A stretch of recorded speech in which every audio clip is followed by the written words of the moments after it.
kids, Mr. Fly here, hope you're well. Now I've had this street triple for exactly 5 years. I bought it at the end of June 2012 and I've loved having the bike every moment of it. It's been absolutely fantastic.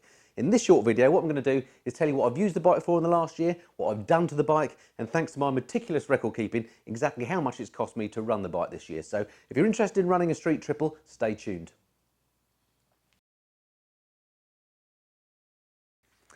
So this year I've ridden the bike for the grand total of 1,247 miles. Now that doesn't sound like very much, but do bear in mind that I have 3 other motorcycles as well which I ride regularly and 2 cars, plus I don't commute to work. So 1,247 are just pure fun miles on this bike, and that brings the total on this bike now up to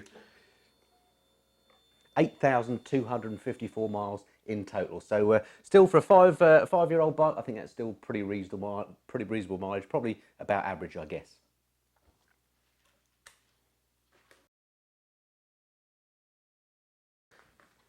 So this year, the sort of riding that I've used the bike for has been purely Sunday afternoon blasts in the dry. So rides of sort of 35, 40 miles maximum. I've done no long rides on the bike at all. I've wanted to. It's great for doing long rides. I've done them in the past, just not this year. I've been riding lots of bikes this year, and sadly that's meant that I haven't ridden the street triple on a longer ride. But really looking forward and hoping that I'm going to manage to do that next year.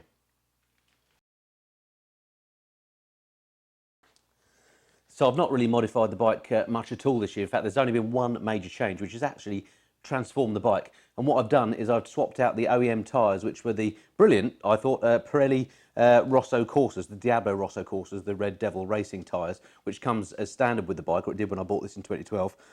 Those got quite worn, or certainly the front one did, and it started to affect the handling. So I swapped them out with a pair of much more expensive and more sticky Pirelli Super Corsa tyres, which is what I've got on here now, and it has absolutely transformed the bike. It handles fantastically now. I've done a whole video just on that subject, so I'll say no more on it now, but the only modification I've done to the bike this year is changing those tyres, and it is an absolutely cracking modification.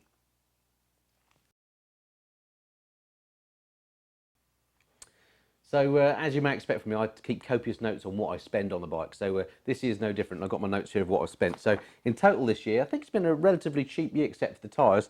MOT was £29.65, so 30 quid for that. Insurance, always difficult to talk about insurance because I have this on a dual bike policy together with my Panigale. And this together with the Panigale with a £600 excess, I paid £435 for that. Which may sound quite reasonable, but actually that's nearly twice of what I paid last year with an extra year's no claims bonus. So I did shop around, I tried all the places that people suggested. I couldn't get a cheaper quote. So for some reason, insurance has gone up massively this year, but I think that's probably the case across the insurance board. So that was a bit disappointing. Tax is £7.17 a month for a bike of this size, or that's £86.04 a year.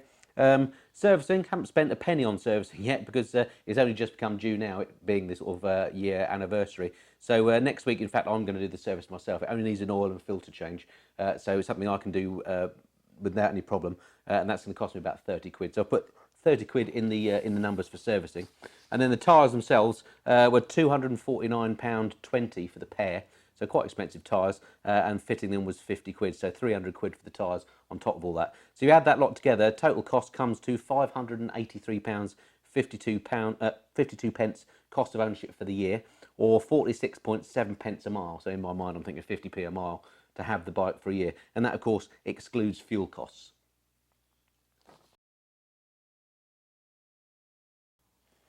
In a word, no issues this year, except for that handling issue due to the front worn tyre, which the new tyres fixed. So no issues this year. The bike's been good as gold.